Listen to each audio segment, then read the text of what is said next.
When I was first inquiring, how do you know God?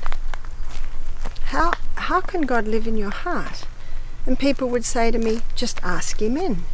And in quiet moments I'd say, God of heaven, can you come in?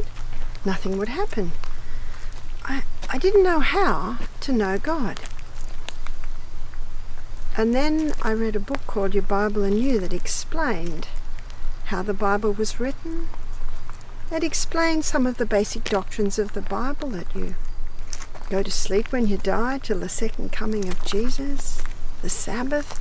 My intellect was appealed to.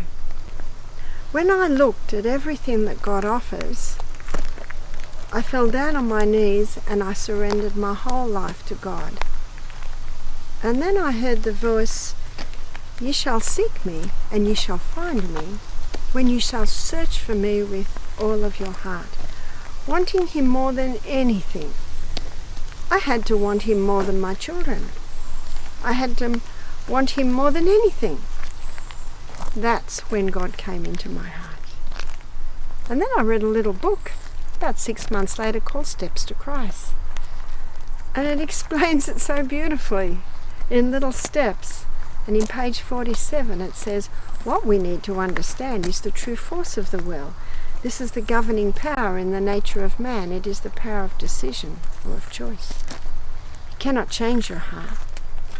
You cannot of yourself give to God its affections, but you can choose to serve him. You can give him your will. He will then work in you both to will and to do of his good pleasure. Then I totally understood. It's when we give him our will. He will then work in you both to will and to do of his good pleasure. It was that simple. I guess the hard part is wanting him more than anything else in the world.